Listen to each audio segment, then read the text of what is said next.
स्वागत है आपका GTV हिंदी न्यूज में और मैं हूं आपके साथ साक्षी। आइए करते हैं इस वक्त की बड़ी खबर की शुरुआत। वापी में सामान्य विवाद में एक अधेड़ उम्र के व्यक्ति की हत्या करने वाले एक जुनूनी युवक को पुलिस ने गिरफ्तार किया। वापी टाउन पुलिस ने ऐसे हत्या के एक आरोपी को गिरफ्तार किया है जो इतना जुनूनी है कि उसने मामूली विवाद में एक अधेड़ उम्र के शख्स की हत्या कर दी। आरोपी हत्यारा वर्षों से वापी के गीता नगर के टाकी फलिया में एकाकी जीवन जी रहा है और भीख मांगकर कूड़ा बीनकर अपना गुजारा करता है। 31 अगस्त को वापी टाकी फलिया पानी की टंकी के सामने एक अधेड़ उम्र के नेपाली व्यक्ति का संदिग्ध रूप से हत्या किया हुआ शव मिला था।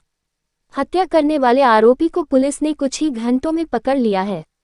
वलसाड जिला पुलिस अधीक्षक ने इस बारे में चौंकाने वाली जानकारी दी। जिला पुलिस प्रमुख डॉक्टर करणराज वाघेला ने कहा कि दिल बहादुर बाल बहादुर कार्की नाम के नेपाली युवक का शव वापी टाकी फलिया इलाके में मिला था। उनकी मौत का सही कारण जानने के लिए शव को पीएम के लिए CHC वापी में पैनल डॉक्टर के पास भेजा गया, जहां डॉक्टर ने बताया कि उनकी मौत सिर के बाईं तरफ सिर और कान के पीछे गंभीर चोटों के कारण हुई है, जिससे हत्या का अपराध दर्ज कर DYSP BN दवे और Vapi city PI KJ Rathore ने टीम बनाकर जांच शुरू की। हत्यारे को पकड़ने के लिए करीब 200 CCTV चेक किए गए, जिसके आधार पर संजय नाम के आरोपी को गिरफ्तार कर लिया गया है। उससे पूछताछ करते घटना वाले दिन वह सड़क से गुजर रहा था, तब मृतक का एक अज्ञात अधेड़ उम्र के व्यक्ति के साथ सामान्य विवाद हुआ, जिसमें उसने किसी वस्तु से मारकर हत्या की बात कबूल की। संजय के बारे में पुलिस ने बताया कि युवक कट्टर स्वभाव का है। उसके माता पिता के नाम या उसके अतीत के बारे में कोई अन्य जानकारी नहीं है। इस क्षेत्र में वर्षों से एकाकी जीवन व्यतीत कर रहा है और भीख मांगकर कूड़ा बीनकर अपना गुजारा करता है। Bureau report GTV Hindi news. 31 August 2024 રોજ વહેલી સવારે એક જાણકારી મળી હતી કે વાપી જે છે વાપી ટાંકી ફળિયા ત્યાં ટાંકી ફળિયામાં રસ્તાની સાઈડમાં જે પથ્થરો છે અને જે સ્લીપરી એરિયા છે જે પાણી અને ગંદકી નાળા જેવો એરિયા છે ત્યાં એક લાશ મળેલી છે। તાત્કાલિક વાપી ટાઉનના PI DYSP દવે સાહેબ અને તમામ ટીમો ત્યાં પહોંચી ગઈ હતી।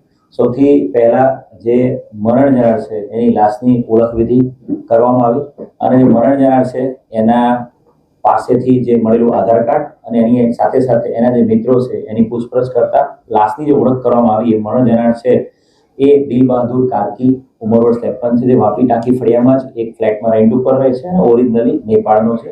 એ અહીંયા મજૂરી કામ અને એ કામ ધંધો કરે છે। જે લાશ મળી હતી એના માથાના ભાગેની થયેલી ઈજાઓના આધારે તાત્કાલિક એનું પોસ્ટમોર્ટમ કરવામાં આવ્યું હતું અને ડોક્ટરની જે પ્રાથમિક જે પૂછપરછ કરી એના આધારે મરણ જનારને મારીને ત્યાં ફેંકી દેવામાં આવ્યો હોય એવી એક PM primary cause of death મળી હતી। એના આધારે મર્ડરનો ગુનો દાખલ કરવામાં આવ્યો છે। મર્ડરના ગુનાની ગંભીરતાને ધ્યાને રાખીને તમામ પોલીસની ટીમો, વાપી ટાઉનની police, Dungra police station, Vapi GIDCની ટીમ, વલસાડ રૂરલ PIની ટીમ, સાથે સાથે ક્રાઇમના JSPની ટીમ DYSP દવે સાહેબના માર્ગદર્શન હેઠળ આની અંદર કામે લાગેલી હતી અને આરોપીને પકડી પાડવામાં 24 કલાકની અંદર જ આરોપીને પકડી પાડવામાં સફળતા મળી છે। આરોપી કોણ છે અને આનો મુખ્ય મોટિવ શું હતો? આ આરોપી જે બનાવના સ્થળે જે લાશ મળી છે ત્યાંના CCTV ફૂટેજીસ અને સાથે સાથે આખા વાપી ટાઉનના વિસ્તારના તમામ 200 થી વધારે CCTV ફૂટેજ ચેક કરીને જે આરોપી છે સંજય એને પકડી પાડવામાં સફળતા મળી છે અને એ સંજયને પકડવામાં LCBના જે ASI છે પ્રવીણ એનો સૌથી મોટો ફાળો છે। એમણે જેને લોકેટ કરીને પકડી પાડ્યો છે।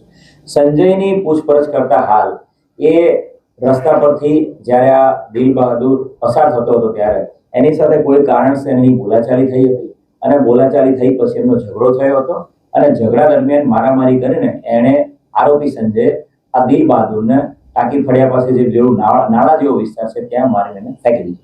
સર, જે આરોપી છે એનો કોઈ ગુનાહિત ઇતિહાસ હતો, એ શું કરતો હતો, એની કઈ નાનકડી ઓળખ? આરોપી જે સંજય છે એની માતા પિતાની કોઈની પણ ઓળખ નથી। એ વિસ્તારમાં ઘણા વર્ષોથી ભીખ માંગવાનો અને કચરો વીણવાનો કામ કરે છે અને હ્યુમન ઇન્ટેલિજન્સના આધારે તપાસ કરતા પણ એ ખ્યાલ આવે છે કે થોડા વર્ષોથી એ આ વિસ્તારમાં એકલવાયું જીવન જીવે છે અને રસ્તા પર રખડતું ભટકતું જીવન ગુજારે છે। એના બાબતે વધુ વિગતો ICJS પોર્ટલ, ઈ-ગુજકો પોર્ટલ અને જે અમારું નાફીસ છે એના ઉપર ફિંગરપ્રિન્ટના દ્વારા એની વિરુદ્ધમાં ભૂતકાળમાં કોઈ ગુના કે એના દ્વારા કોઈ પણ પ્રકારના ગુનાને અંજામ આપ્યો હોય એ તપાસ ચાલુ છે। ખૂબ મોટી કામગીરી વાપી ટાઉન પોલીસની અને વલસાડની ક્રાઇમ બ્રાન્ચની છે।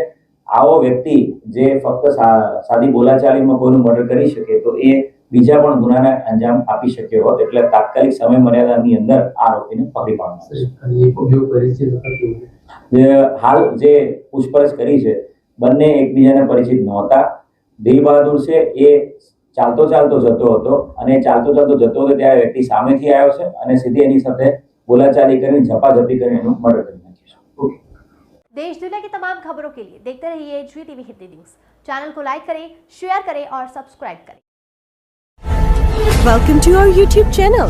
Don't forget to like, subscribe and share the videos.